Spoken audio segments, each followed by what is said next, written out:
بڑے افسوس کے ساتھ مجھے یہ بات کہنی پڑ رہی ہے کہ بیٹی سے نفرت کرنے والوں، بیٹی کو بوجھ سمجھنے والوں، بیٹی کو ہیچ نگاہ سے دیکھنے والوں، بیٹی کے ساتھ سوتیلا ویوہار کرنے والوں، قاہر ظالم ماں باپوں، بیٹی ہی قیمتی ہے، بیٹی قیمتی کیوں نہیں؟ بیٹی قیمتی کیوں نہیں؟ ہمیں بیٹی سے کوئی اعتراض نہیں، اللہ بیٹا بھی دے بیٹی بھی دے، لیکن ایک طرف ایک آنکھ سے دیکھنے والوں، مجھے تم پر غصہ ہے، تمہارے سمجھ پر غصہ ہے۔ اب ہمیں سکھائیں گے مشرکین بیٹی سے پیار؟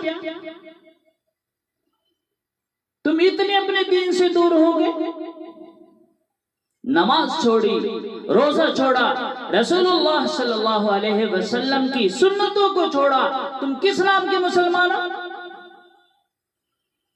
اب ہمیں وہ بتانے لگے ہیں دین، اب ہمیں وہ دکھانے لگے ہمارے مذہب۔ جس گھر میں بیٹی پیدا ہوتی ہے، رسول اللہ صلی اللہ علیہ وسلم فرماتے ہیں کہ 70,000 رحمت کے فرشتے نازل ہو جاتے ہیں۔ یہ میں نہیں کہہ رہا ہوں،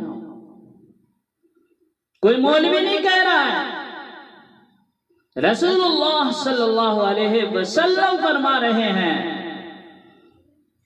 سچے نبی فرما رہے ہیں، سید الانبیاء فرما رہے ہیں کہ جس گھر میں بیٹی پیدا ہوتی ہے 70,000 رحمت کے فرشتے نازل ہو جاتے ہیں، اور اس بیٹی کے سر پر ہاتھ رکھ کر ہائے ہائے اس کا گھر کتنا رشک جنت بنتا ہوگا جس گھر میں بیٹی پیدا ہوتی ہے۔ سبحان اللہ۔ آپ تو کہتے ہیں نا کہ بیٹی جلدی سے چلی جائے، بیٹی والوں تمہیں کیا پتا ہے کہ تمہارا وہ گھر کتنا کرامت والا ہوگا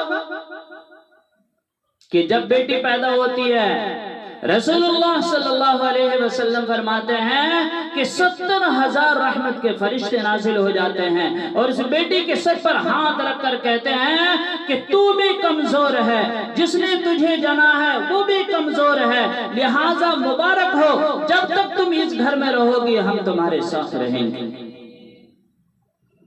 اور ایک حدیث میں آتا ہے کہ فرشتے فرماتے ہیں کہ تو بھی کمزور ہے، جس نے تجھے جنا ہے وہ بھی کمزور ہے، لہٰذا جو تم دونوں کے اوپر خرچ کرے گا اللہ اس کا ساتھی ہوگا۔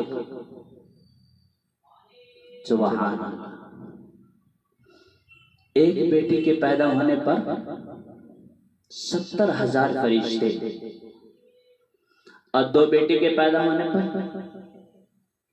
70 دن 1,40,000 فرشتے، اور تین بیٹی کے پیدا ہونے پر 2,10,000 فرشتے۔ جس گھر میں اتنے فرشتے رہتے ہوں اس کو کوئی تعویذ کی ضرورت ہے؟ بتاؤ، کوئی تعویذ کی ضرورت ہے؟ تعویذ بنانے والے باباؤں برا نہ ماننا، سوچو کہ جس گھر میں اتنے فرشتے رہتے ہیں اسے تعویذ کی کیا ضرورت ہے؟ لیکن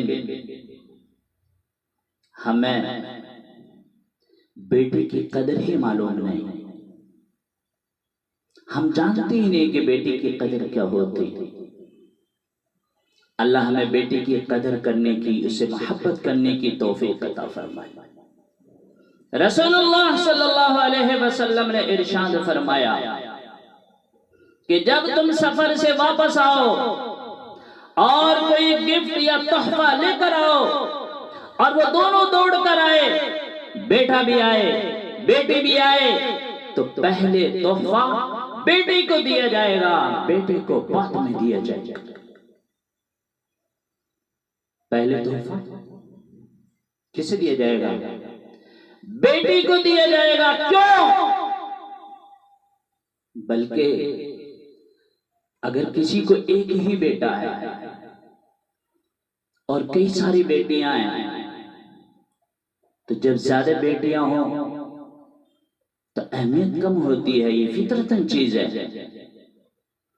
لیکن میرے آقا کیا فرماتے ہیں کہ جب تم سفر سے واپس آؤ تو پہلے تحفہ یا گفٹ بیٹی کو دو، بیٹے کو بعد میں دو۔ کیوں؟ کہ بیٹی کا دل کمزور ہوتا ہے، بیٹی کا دل کمزور ہوتا ہے۔ میرے آقا فرماتے ہیں کہ جس نے بیٹی کا دل توڑا گویا اس نے اپنے نبی کا دل توڑا۔ اللہ ہم سب کو بیٹی کی قدر کرنے کی توفیق عطا فرمائے۔ رسول اللہ صلی اللہ علیہ وسلم اپنی بیٹی سے کتنی محبت کرتے تھے کہ جب حضرت فاطمہ رضی اللہ تعالی عنہا ملنے کے لیے آیا کرتی اور آپ کسی چیئر یا کرسی پہ بیٹھے ہوئے ہوتے تو دیکھ کر فوراً کھڑے ہو جاتے اور حضرت فاطمہ کا ہاتھ پکڑ کر پہلے اسی بیٹھاتے اور بعد میں خود بیٹھتے۔ یہ میرے نبی کی شان ہے، یہ میرے نبی کی محبت ہے۔ اللہ ہم سب کو بیٹی سے محبت کی توفیق عطا فرمائے، دل و جان سے پیار کرنے کی توفیق عطا فرمائے۔ یہ اللہ کی طرف سے نعمت ہے۔ اللہ جسے چاہے بیٹی بھی دے، جسے چاہے بیٹا بھی دے۔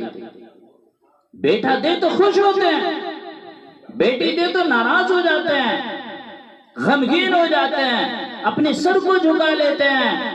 میرے آقا فرماتے ہیں کہ میں بھی بیٹی والا ہوں، اللہ نے مجھے بھی بیٹی دیے ہیں، بیٹے بھی دیے تھے لیکن اٹھا لیے۔ تو اس لیے میرے بھائیوں اللہ پاک سے دعا کریں کہ اللہ پاک ہم سب کو بیٹی کے ساتھ پیار کرنے کی، محبت کرنے کی توفیق عطا فرمائے، ہر بری چیز سے ہماری حفاظت فرمائے۔ آمین۔ وآخر دعوانا ان الحمدللہ رب العالمین۔